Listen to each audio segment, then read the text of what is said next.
Hello, coming up, should we cheer or weep that it's looking like a no-deal Brexit? I'll ask Andrea Leadsom, the business secretary. Why has the ex-minister who thought he should be Tory leader, Rory Stewart, quit his party to run for London mayor? He'll tell me. Are there any certainties left in politics? Only Anushka Asthana knows. Is politics as sexist as ever? Julia Gillard, Australia's first and only woman Prime Minister, will reveal all, and this shows Parliament is still sitting with Theresa May's former deputy, Tory MP Damien Green, the Lib Dems' newest recruit, Heidi Allen, and Labour's Peter Kyle.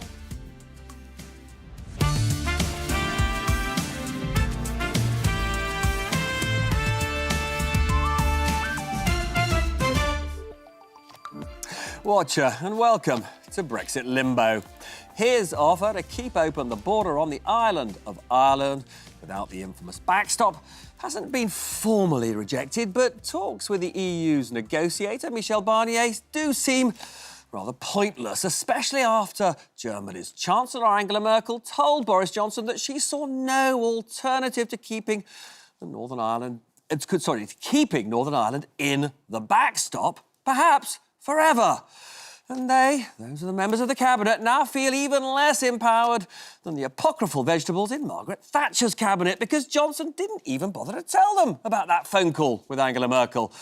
And what they witness every day is this bloke, Dominic Cummings, shaping Brexit policy without their consent and, conceivably, even without Boris Johnson's explicit consent. So, Boris Johnson's destination appears to be a no-deal Brexit on the 31st of October, and the only question is whether MPs can block him. So, Anushka, who are you backing to win in this titanic power struggle?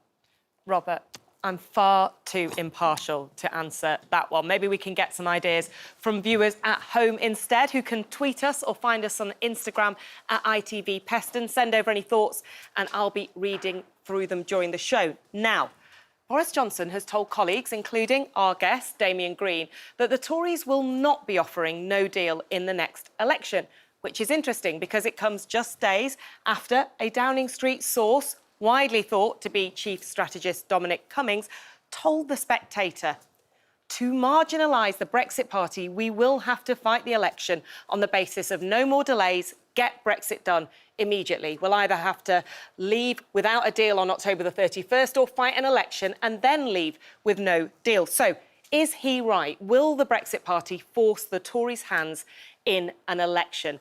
Let's show you some polling into what the public want from Brexit at the moment. 37%, according to this, want Remain, but the Prime Minister is trying to unite the Leave vote, so he isn't after them. And the Leave vote overall is bigger. Let's just have a look at them.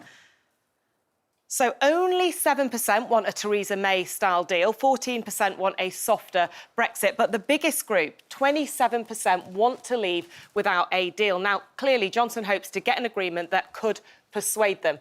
But as that looks unlikely before an election, a no-deal strategy may be the best way to hold back Nigel Farage's party.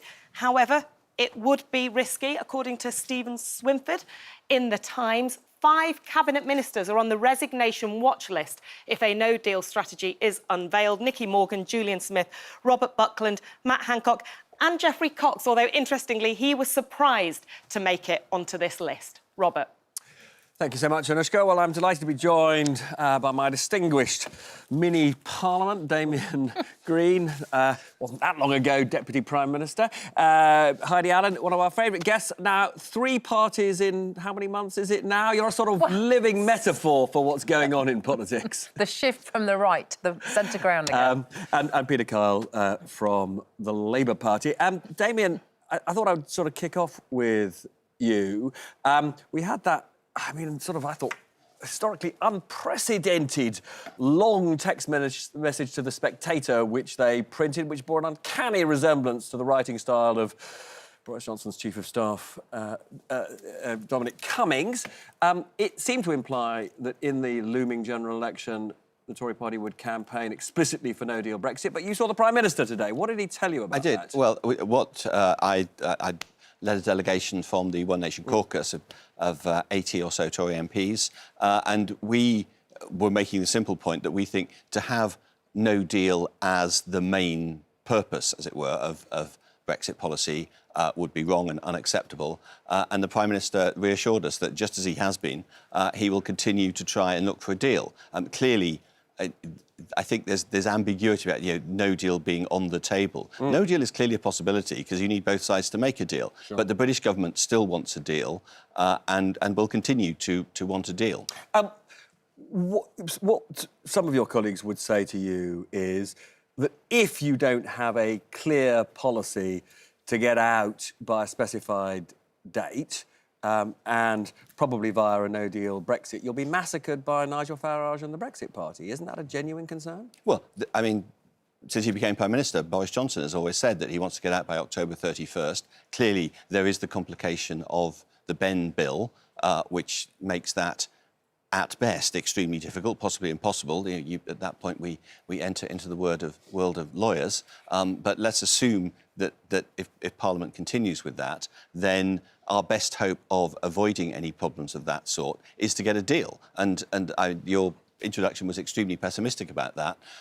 But I think those observing these negotiations right back from 2016 have thought, actually, it's only going to get really crunchy and move in the last 10 days or so, and we are now in that end game. And so amazingly, you do think that there's a possibility of a deal. You're almost the only person who does think that. I think there's a possibility. I'm not saying it's. But you're slightly dodging the question of if there is a general election. I think there is a risk of one.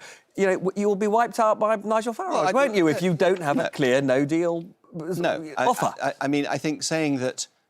To fight off the Brexit Party, we should adopt the Brexit Party's only policy would be foolish. Apart from anything else, it's interesting, your Anushka's graph over there, dividing up people into Remainers and Leavers. In a general election, there will be cross-matching of that. There will be people voting Conservative who voted Remain. I know that because I'm one of them. And there are millions of them. Well, many of them we'll find out in your seat, I suspect. No, I've got to bring in Peter for a moment. The Labour leader is making completely unambiguous signals that if there is a Brexit delay, and I think there's a pretty good chance there will be a Brexit postponement, he will then give Boris Johnson the general election that Johnson seeks. You don't want that. We need to see the circumstance next week, the week after. We simply do not know what the political settlement will be. We don't know whether Johnson will bring back a deal. We don't know whether he'll push for no deal. All of these things determine what we do next. The crucial thing No, Haggy, you dodged the question. Well, as I understood it, you do not want a general election before a referendum. It would be irresponsible to have a general election before we've resolved Brexit. Irresponsible. I mean, imagine right now we would be absolutely in the end game of Brexit. We're in that logjam with the EU. That is the absolute worst time. So just to be clear, you disagree with your leader about this. Now, we haven't got a lot of time, but we've got lots of time later in the programme to discuss all of this. Heidi, I must just briefly come to you. You've joined a party which is explicitly committed in a general election to campaign not for a referendum, but for just purely revoking Article 50 and staying in the EU. There are lots of people who think that is profoundly undemocratic, since a general election can never be just about Brexit. No, well, except that this general election, if it comes when it does, presumably in the next few months, it isn't going to be a normal general election. It is going to be about settling Brexit because we won't have had that referendum first. Though I agree that will be a much better order of things than what we're all working towards. But you know what? If you're going to be in leadership, having a clear position, the Brexit Party's having a very clear position on no deal.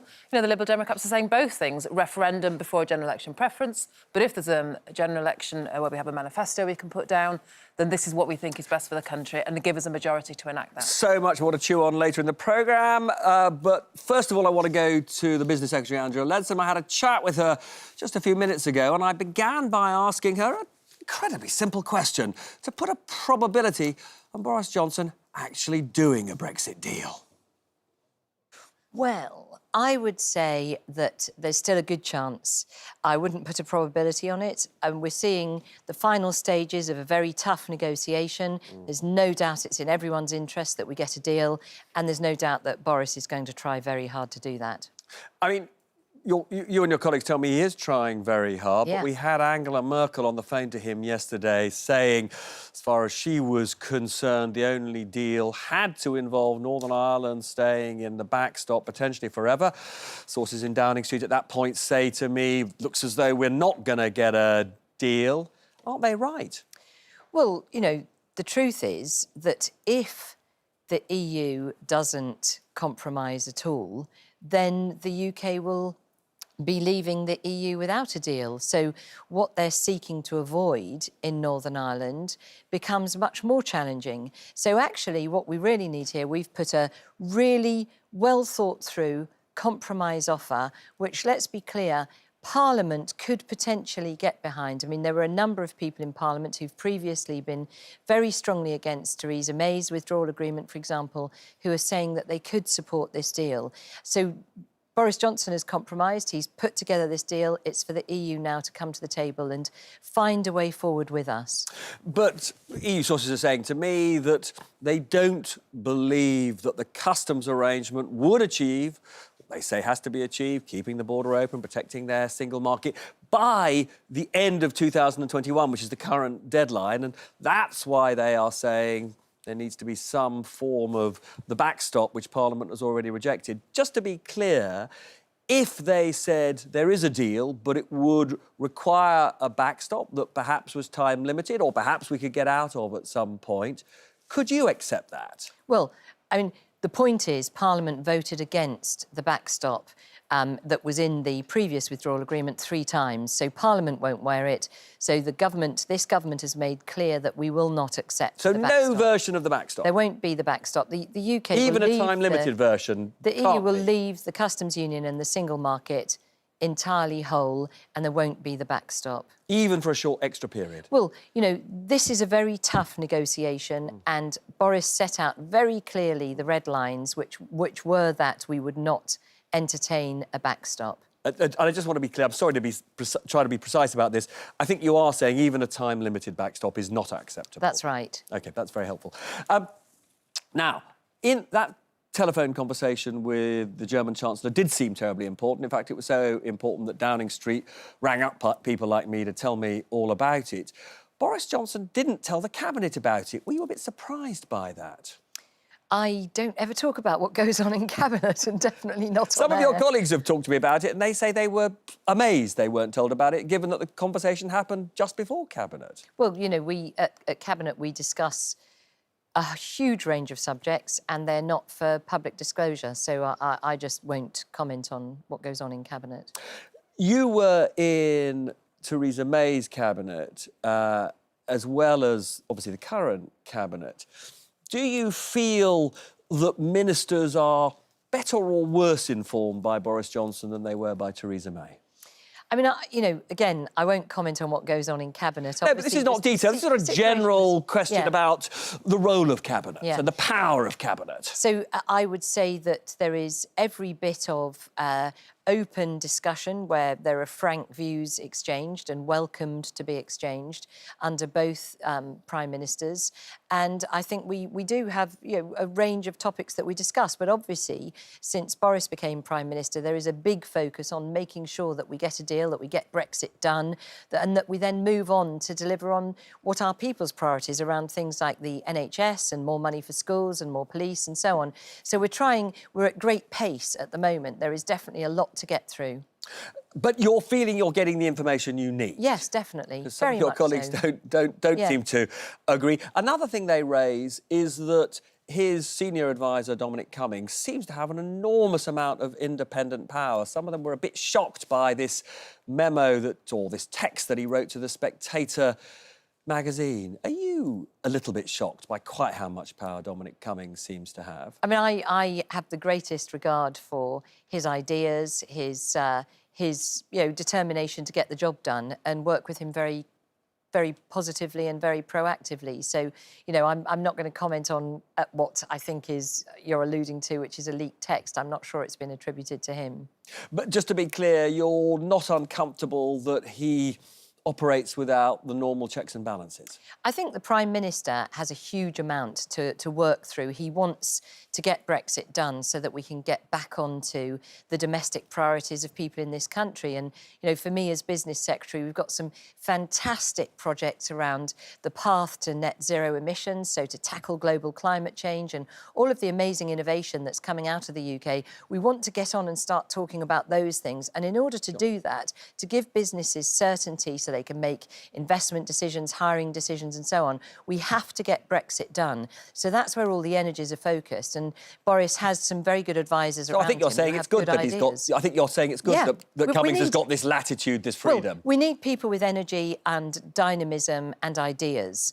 And that's what Boris has around him, including Dominic and others. You know, I'm not singling out Dominic, but it's really important that we move forward at pace, get Brexit over the line, and then move on to the domestic things that people really care about. Because I just want to show you a tweet that the Northern Ireland Secretary, Julian Smith, put out after that leak of that text, where he said that he was deeply concerned. You can see it on the screen there. He said he was deeply concerned by what was in the text, which was that with security cooperation might be withdrawn with the EU and the Republic of Ireland. So he's clearly feeling a bit uncomfortable about the things that Dominic Cummings is saying. Well, I haven't seen Julian today, actually, but he and I sit on many committees together, absolutely focused on ensuring that we do everything to protect the Belfast Good Friday Agreement and that we support Northern Ireland in all circumstances. A huge amount of time and resources are being used to ensure that Northern Ireland is protected in all scenarios. Now, how confident are you that we will be leaving the EU on the 31st of October, given that Parliament has voted for a Brexit delay if there's no deal?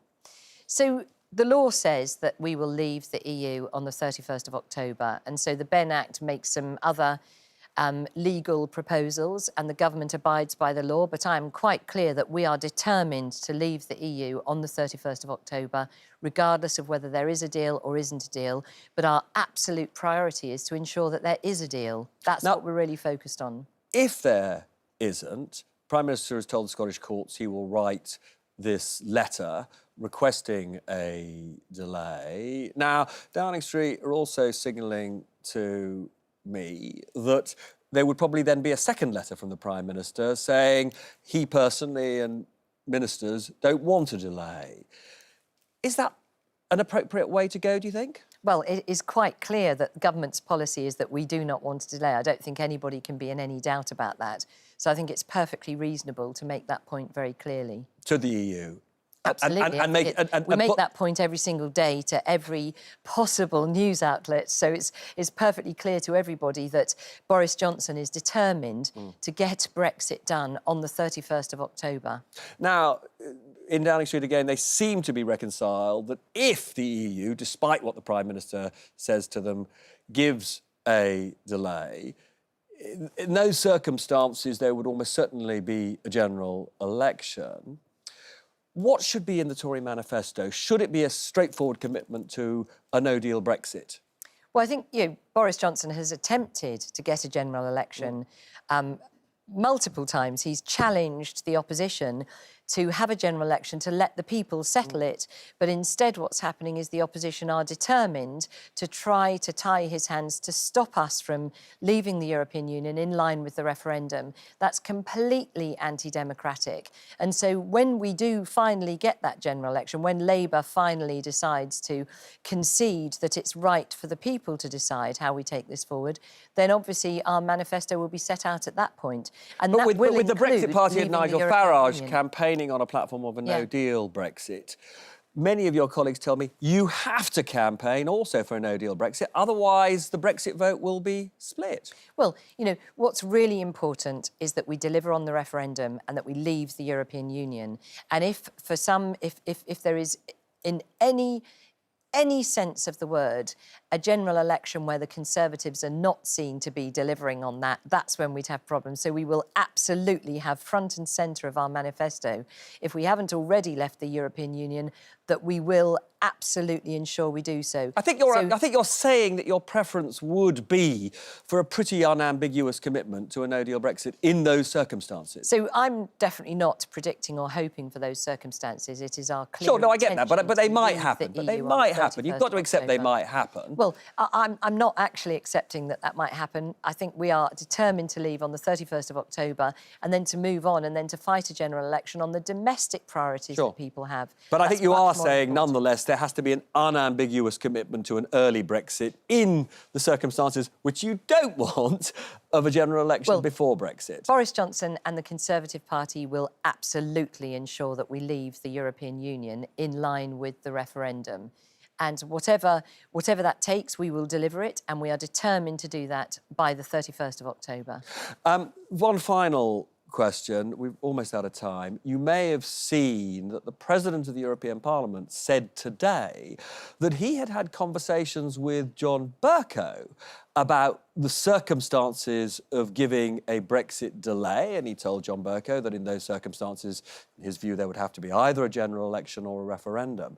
Do you think it's remotely appropriate for the Speaker of the House of Commons to be having those conversations with the President of the European Parliament? Well, I think that the role of the Speaker is to be the impartial chair of proceedings in the chamber, not to get involved with political matters. But do you fear he is getting involved? Well, I think quite because a lot clearly, of people have looked yeah. at this conversation and thought he's actually impugned his impartiality. Well, he is quite clearly getting involved. And what I'm saying is the job of the Speaker is to be the impartial chair. It's an incredibly powerful role. It's one that's incredibly highly respected for the power that it wields. And therefore, it's absolutely vital that that individual is seen to be impartial and to not be picking sides and to not be interfering in matters that are political. So to paraphrase, you're possibly saying wind your neck in to the Speaker. I think you might say that, Robert, and I couldn't possibly comment. Andrea Leadsom, very good to see you. Thank you.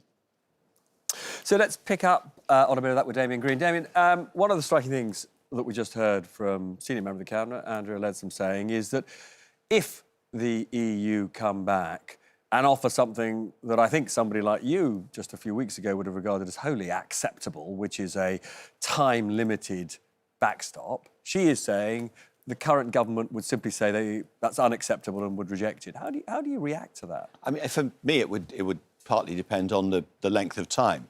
I mean, if you're talking about a very, very long... No, it was a few years. A few years, I mean... Or a mechanism which would allow the UK and Northern Ireland to get out. If that was offered, she is saying there are no circumstances in which this government would say yes to that. It was unambiguous. Yeah. And surely that would not be something you personally would agree with. I'm less hostile to it than Andrea was.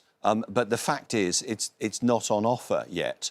And I don't know whether it will be on offer or not. So, well, people in Downing Street think it will be on offer, and they are telling people like me that there are no circumstances in which they would accept it. So I'm just interested to know whether that is the view of, Tory MPs like yourself. Well, the truth is, you're asking me to decide on an offer that we haven't seen yet. So I don't know is the honest answer, and it would be foolish to give any other answer. It doesn't look to me as though you're comfortable with that position. Well, I mean, it's for the government to accept or reject it and then put it to the House of Commons. I'm a backbench MP. I will vote on the deal that comes forward. If a deal comes forward. If a deal comes forward. And I voted 3 times for Theresa May's deal. I think I completely agree with what Andrea said, that we should get on with Brexit, and we would have gone with it faster if the rest of the House of Commons had agreed with me. Peter Huddy, I'm going to come back to you both in a minute. I first of all want to talk to Rory Stewart. Last time you were here, you're a member of the Tory party. You've resigned. Last time you were here, you were telling me that your main ambition in life was to stop a no-deal Brexit. You're cutting and running. You've left the Tory party. You're going to be London Mayor. I'm very, very keen to run for London Mayor. I think that But have you given up trying to stop a no-deal Brexit? I voted to stop a no-deal Brexit. That's why I was thrown out of the Conservative Party. That's why I'm now an independent. But I'm increasingly coming to the view that I can do more good outside the House of Commons in local politics and local government than I can in the House of Commons. Will you? There's no possibility of you resigning before a general election, I assume. Even though I'm assuming a general election is coming quite soon.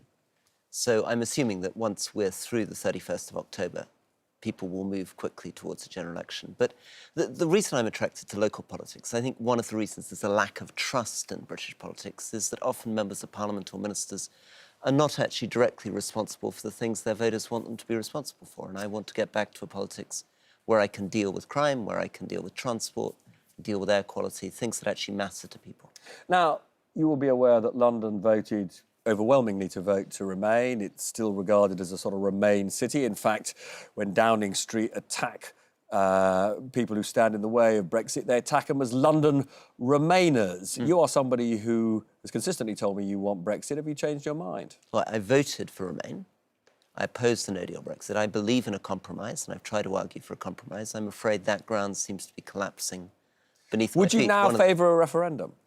No, I still believe that in the end... But you were implacably opposed to a referendum. Have you checked? Because people in London will want to know, are you still implacably opposed to a referendum? Answering your question, I absolutely believe in compromise. I believe that this standoff between no deal on the one hand and Remain on the other hand is crazy. It's going to divide the country for the next 40 years. We're going to have to come to some kind of compromise. Well, there are many people, I mean, Peter Kyle is one of them over there, who take the view that actually the only possible compromise is another referendum. But that's not a compromise. I mean, that's asking the question... That's you would argue that what Heidi Allen is arguing for, which is pure revoke, is not a compromise. But so this is a very divisive issue where roughly half the population feel one thing and half the population feel another. It doesn't matter how many times you ask them, you still get that answer. So at some point, this country is going to have to compromise. I think the thing that worries What do you think the compromise will be, Rory? Well, so for me, I thought the compromise would be a soft Brexit. But one of the reasons, to be honest, why I'm trying to move back into local politics is I'm horrified. You've had enough of it. I'm horrified by this standoff in Parliament. I want to be doing practical things like focusing on the tubes, focusing on crime in London and get out of this. Well, we're going to talk a bit about that in just a minute. Before we go to the break, though, I do want to ask you, why have you decided, in a sense, to run on your own? There's been a lot of talk that what the country needs is... actually, maybe we've got enough new parties. We've got a few people trying to set them up. But nonetheless, you're doing it on your own. You're not trying to set up a new party. Have you given any thought to setting up a party? No, I don't want to set up a party. I want to run... But that's forever. I want to run as an independent. I think I actually increasingly feel that the whole problem, particularly in local politics, but almost national politics parties, these people have to apologise for Boris Johnson, for Jeremy Corbyn. It's crazy. You're just going to apologise for yourself. Exactly. We look forward to all those apologies. But anyway, don't go away, because much more from Rory Stewart in just a couple of minutes.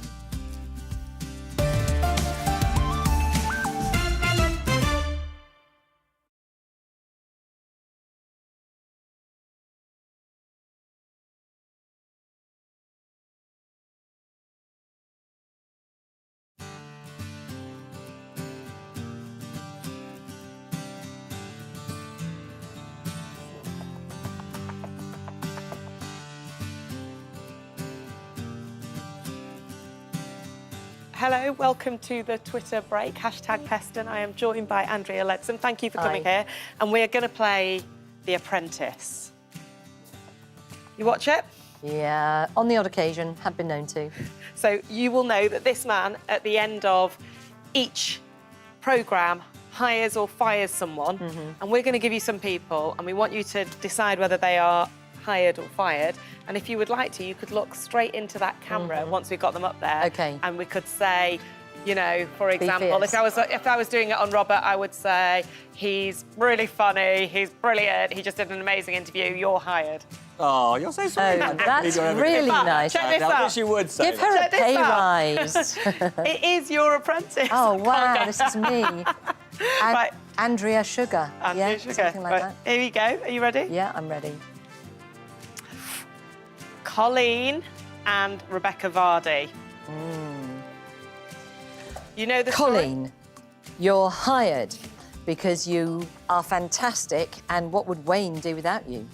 OK, so Colleen is hired after outing Rebecca as the person who's been spilling secrets on her. What about Rebecca?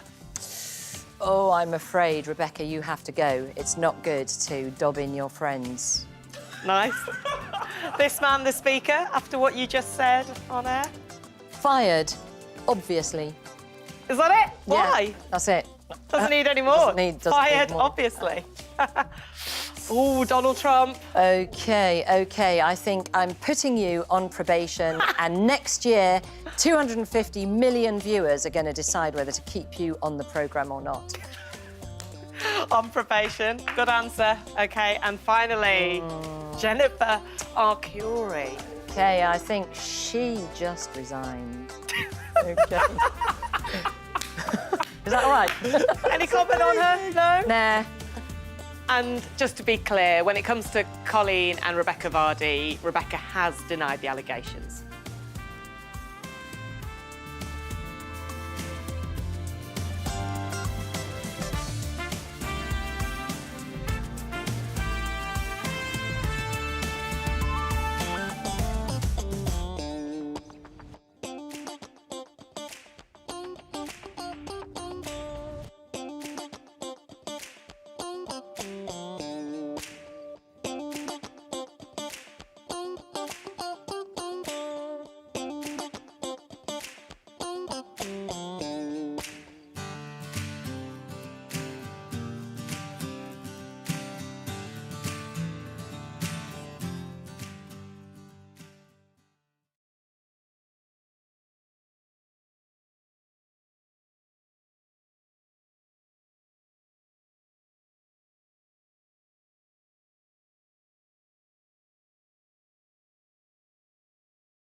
Welcome back. Rory Stewart, till recently a Tory minister, now running for London Mayor as an independent, is with me. Rory, I just want to talk a little bit about your platform. So you say your priorities, for example, are cleaning up the air, air quality. Heathrow, third runway, for or against? For. For. Now, For. many people in that part of London think it's going to... I voted for that. And you're going to stick to that? Yeah, I stick to what I say. And so what do you say to people living in West London who say it's going to make them choke? I think there are two things you have to do. One is to listen very, very carefully to people, and the second thing is to try to be honest about what you've done and not try to change your position. Now, my team have come up with a load of measures, all designed to reduce air pollution, that you voted against when you were an MP. You've changed your minds on these things? No, I was the Environment Minister that drove through a lot of the measures on air pollution. I helped design a lot of the measures that went into the ultra-low emission zone. So, voted against setting a decarbonisation target for the UK within 6 months of June 2016, which would be reviewed annually, voted against the strategy for carbon capture, voted against financial incentives for low carbon emission. I could go on, there's a whole list. So, Robert, fundamentally, air pollution in London comes down to nitrogen dioxide coming out of the back of diesel vehicles and PM 2.5, which comes out of tyres and basically stuff that's coming out of diesel generators, domestic boilers, construction machinery. That's the way you clean up the air in London, not these things that your researchers have produced. And security, I think people out there will make up their own minds about that. But anyway, on security, you were part of a government that put in place pretty savage cuts to the police force. You regret that? I think we cut the numbers too far. Yes, I do regret that. I think the numbers of police were cut too far. Now, if we go back to where we are in terms of the current mess, as it were, would you be, I mean, you're quitting, as it were, and maybe you just want an election as soon as possible because you want out, but do you think it does make sense for there to be, if there is a Brexit delay, do you think it does make sense for there to be a general election before Brexit is settled? Because inevitably an election could lead to, you know, a party being elected that does not represent the will of the people when it comes to Brexit. I don't think it makes sense to have an election before the 31st of October, but I definitely think... No, but that's not on offer. I definitely think it makes sense to have an election after that. I don't think you continue forever with a minority government that's unable to do anything. I think it's crazy. Well, that's certainly true, but nonetheless, if the election result can't, and many people say it simply can't be something that settles the biggest question of our age, which is, you know, staying in the EU or leaving, there are people like, as I say, Peter Kyle, for example, who say you've got to have a referendum first. Why is he wrong? Because, unfortunately, Parliament is never going to come to a decision. He'll be stuck there for another 3.5 years with them sitting there in paralysis. And during that time, the government will be unable to govern. We've got to have an election. Somebody's got to try to form a majority so we can get things done. I mean, one of the reasons that there is little trust in British politics, we're not very good at doing things quickly and effectively. So you've raised air quality, violence in London. Unfortunately, London is not safe. It's getting more and more dangerous. With proper neighbourhood policing and trust and respect for communities. So more stop and search you're in favour of? No, I'm in favour of proper neighbourhood policing where you don't have to do that much stop and search. One of the ways I disagree, unfortunately, with the current mayor is he's gone often for measures of the police being taken out of neighbourhoods, coming in hard and out again. What I believe in is proper community policing. Police on the streets, and we've lost a lot of that in London, and that's one of the underlying problems here. Now, although you're a great critic of Boris Johnson, you've got a bit in common with him. Same school, same Oxford College, now running for London mayor. Was he a good mayor or a bad mayor? He was a big personality. I think... Is he a model for you of what a London mayor should be? To be honest, the best mayor we had in London was from 2000 to 2004, an independent mayor of London. He was the guy who got stuff done. He was the guy who sorted out the Olympics, sorted out the Oyster cards, sorted out the congestion charge, you're a Ken Livingstone fan. Of when he was an independent. And what he proved is you want an independent mayor. You don't want the party baggage. That's fascinating, isn't it? Did you ever think you'd hear Rory Stewart saying he's a fan of Ken Livingstone? I've got a final, very quick question. Famously, you spent a little bit of time as tutor to Prince Harry. Is he right to be turning on the tabloid media in the way he is? I have so much admiration for him. So he's doing the right thing? No, Robert, I may have left the Conservative Party, but I'm a Tory enough to keep my deep respect for the monarchy and not gossip about Prince Harry. You're not gossiping, but because this is all, very public. He's suing the Mail on Sunday. He's suing other papers, the Mail and the Mirror and the Sun over phone hacking. I mean, is he right to do that? So I'm independent, for London, crime, transport, air pollution, housing. But when it comes to the monarchy, I'm not I think when it comes to the tabloid press, you want their support, is I think what you're saying there. But anyway, look, lovely to see you as ever. Come back soon. We love having you I'd love to be back. on. I want to pick up on some of that with my... I'm not going to pick up with my chums. I'm being told Anushka's got something brilliant to say. Thank you, Robert. I think Rory dodged a question there. Now, everything has felt very tense this week. Accusations are flying, and one tweet really stood out. This one from the EU Council President Donald Tusk. Boris Johnson, what's at stake is not winning some stupid blame game. At stake is the future of Europe and the UK. A tweet that is arguably in itself part of the blame game. And let's be honest, everyone is at it. Check out our spinner. Let's see who is blaming who for faltering Brexit talks. Angela Merkel is being blamed by Boris Johnson, according to the FT, after a number 10 source suggested that a deal is essentially impossible following a phone call between the pair. But others are pointing the finger back at the Prime Minister. The Irish Foreign Minister, Simon Coveney, said a no-deal Brexit will not be Ireland's choice. It will never be the EU's choice. If it happens, it will be a decision made by the British government. Now, others again are blaming MPs and the act drawn up by Labour MP Hilary Benn. In fact, Dominic Cummings, if it was indeed from him, says the legislation is intended to sabotage a deal. A bit confused? Maybe we can look to Colleen Rooney for some inspiration after she used detective work to try to figure out who was leaking planted Instagram stories, earning her the nickname of the year, Wagatha Christie. And I've just said all of that so I can show you this great tweet from Stig Abel, editor of the Times Literary Supplement. I presume someone has already asked, but surely worth giving Colleen a crack at solving Brexit. Hear, hear. Robert. Gosh, I look forward to that. She definitely can't do any worse than anybody else who's tried it so far. Now, I just want to pick up, actually, with Heidi and Peter. I don't know if you noticed Andrea Leadsom saying that she approved of the Prime Minister's plan, which is to write a first letter under the Benn Act saying he'd like a Brexit delay and then write a second letter effectively saying he doesn't really mean it. Heidi, what did you make of that? You can't do that. I mean, this yet again. I mean, it's so childish. We're above the law. We can behave the way we want to. I had a quick chat with Dominic Grieve earlier, who is my go-to for all things legal, and he's very clear. There's absolutely not a hesitation in his voice.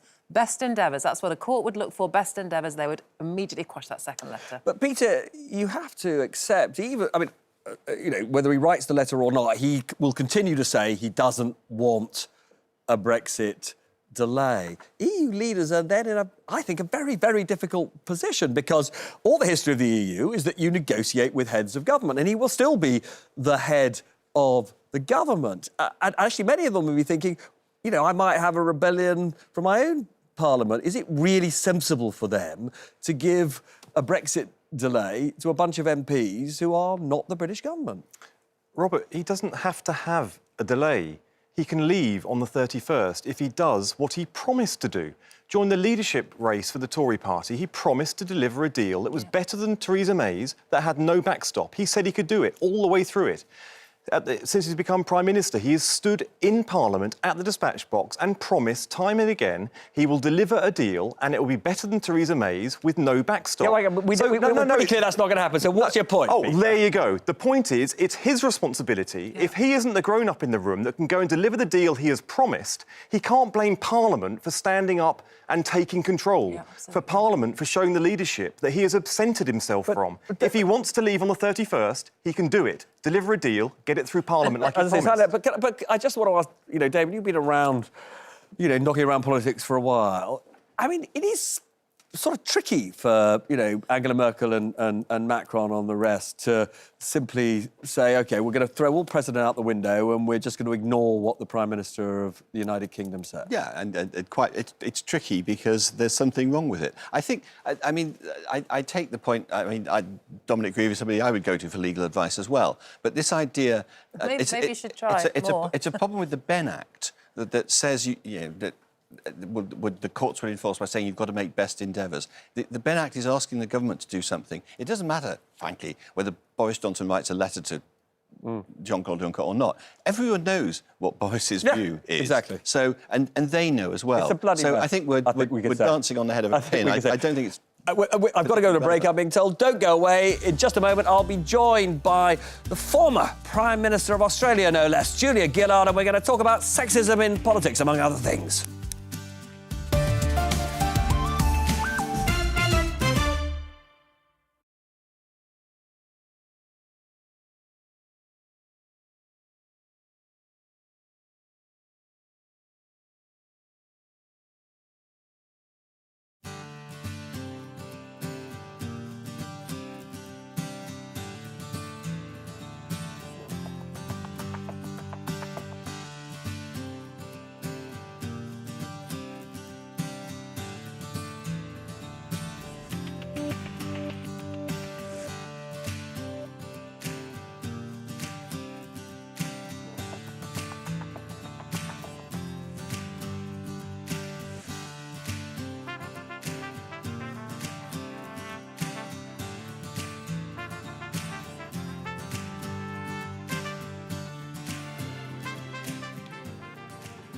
Hello, always a delight to have our friends with us during the Twitter break. You can tweet #Preston and we are going to play, but don't touch it because it doesn't do anything, the blame game. Okay.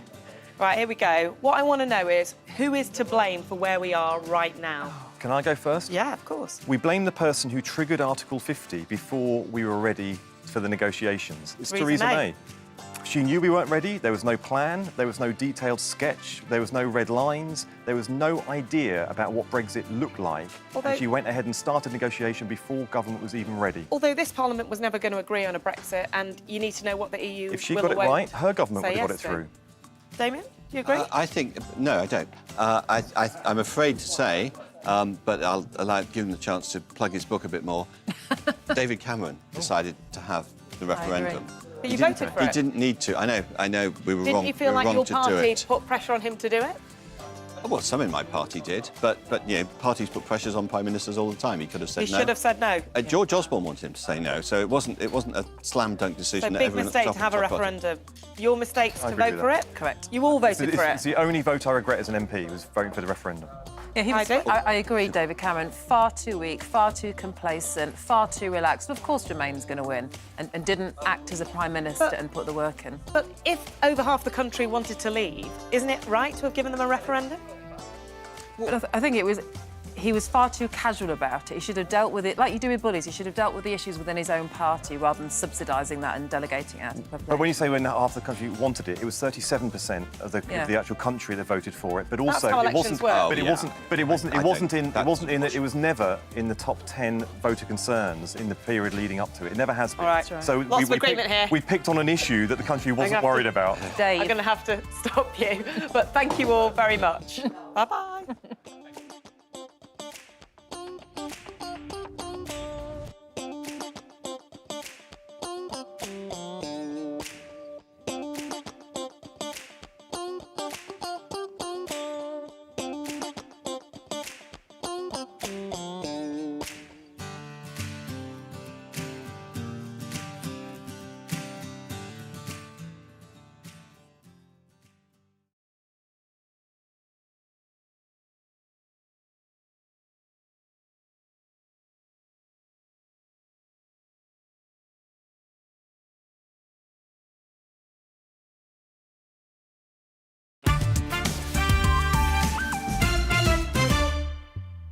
Welcome back. I'm delighted that in just a moment I will be chatting with the former Australian Prime Minister, Julia Gillard. But first, Anushka. Thank you, Robert. I want to talk to you about some interesting research from King's College London about the differences between male and female voters. They looked at some polling which asked men and women which party leader from... Oh, no, sorry. First of all, let me just show you this. This is about voter volatility. What it shows is that over time, voters are becoming more and more likely to switch parties. And the research, which I'm about to show you from King's College London, suggests that the people who might be particularly up for grabs are women, because have a look at this. Men in green, women in orange. Women are more likely to say Boris Johnson should be the next PM over Corbyn at the moment, but a much bigger group of them are not sure. And researchers say that this suggests that women overall are more likely to be undecided and more likely to make up their minds later in the campaign. So what do politicians need to do to try to reach out to that female vote that might be up for grabs? Well, here's some advice.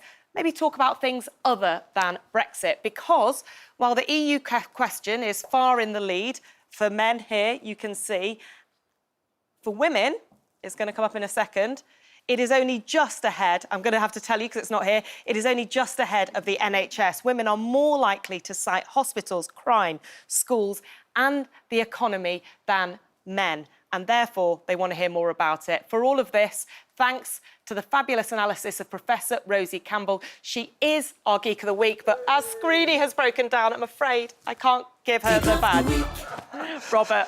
God, I hate technology, but I think we knew exactly what you were saying, Anushka, and there were really 2 points there.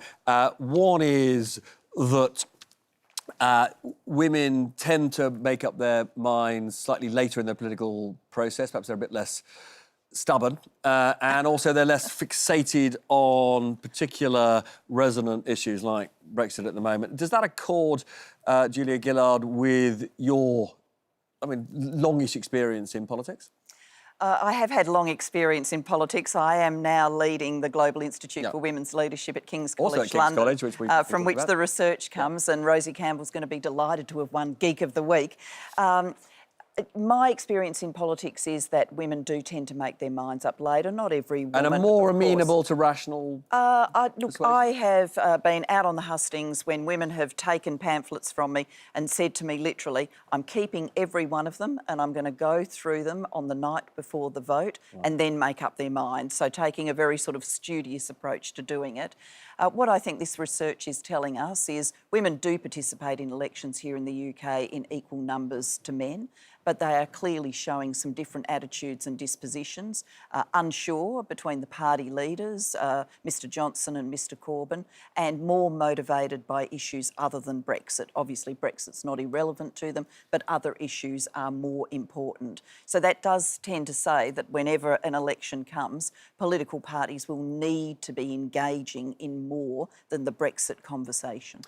Do you think, if you look back over the last 15 years, that politics in Western countries, the UK, the US, Australia, has become more or less sexist? Well, we've actually got some research on that, some research that was done by a wonderful Australian, Blair Williams. She looked at the newspapers in the first 2 weeks after Margaret Thatcher was elected, way back in 1979, and then the first 2 weeks after Prime Minister May was elected, and found that the coverage was more gendered now, particularly much more likely to go to questions of appearance. Now, I don't So think... so media coverage more sexist today? More gendered. And What does that... Sorry, explain what that means. Well, more likely to go, for example, to questions of appearance, of family structure. Now, I actually don't think that that means the environment is necessarily more sexist now. What do you think it means? Well, with all due respect, I do think it's about falling media standards. So there are some things that would be published today that would not have been published in 1979. You would recall, of course, the Prime Minister May shot with her wearing a skirt with the Scottish leader, Nicola wearing a skirt, and the newspaper inviting you to compare their legs. That would not have happened in 1979 when Prime Minister Thatcher was there, just out of, simple politeness. That may be a deference or a respect thing, I think, that, some people would say there's less deference or respect than there was. I think there's definitely less deference and respect than there was. And on top of the traditional media, obviously, there's a lot of toxicity on social media for women. Now, one of the things that many people thought was striking was the number, particularly of what in this country would be called working class, in America called middle class women who voted for somebody who many would say is an avowed sexist, Donald Trump. Why do you think so many women voted for Trump? Well, I think we've got to be a little bit careful with the numbers here. There is a sort of spin put on the numbers about Hillary Clinton, and she did do comparatively well amongst women. But yes, there are women who voted for Donald Trump, obviously motivated on other issues rather than some of the sexist statements. Abortion, gun control, the economy, all of these things are always big issues in the US campaign, and were certainly big issues in the last campaign. Do you mind if I just bring in Heidi for a second? I mean, do you find Parliament still a troublingly sexist environment to work in or not? It's very old-fashioned. It reminds me a lot of some of the male industries I worked in before I became an MP. It doesn't know it's sexist.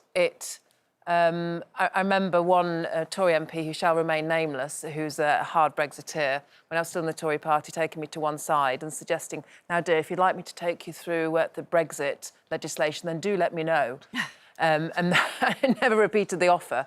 But it's, there's a definite hierarchy in the men's club. And, I mean, one of the things that is striking is there are still so few... I mean, you are still Prime Minister's only woman Prime Minister. We've had 2 in this country. There's never been a female American president. What do we need to do to, ensure that more of our leaders are actually women, representing half the world? Well, that's the big question we're trying to solve at the Institute. I think there's a series of things we need to do. Firstly, I do think that in political parties, quotas, deliberate attempts to reach out and include women make a difference. They've made a difference in Australian Labor. Looking at the family-friendly flexibilities, what you can offer MPs so that they can work and have children. That's of importance to men and women, but tends to be of particular importance to women, given we know women bear more of the domestic labour than men. I do think, not me, I was always happy to be in a fairly adversarial environment and give as good as I got in question time. But you think that adversarial I think it puts people off? I think it puts some women off. Now, unfortunately, annoyingly, I'm out of time. We're now a week away from an EU Council meeting that will tell us either that we've finally got a Brexit deal or more likely that we haven't. And then as a nation, we'll face a momentous decision on a Brexit delay or a no-deal Brexit. Tune in next Wednesday. We'll know where we're going.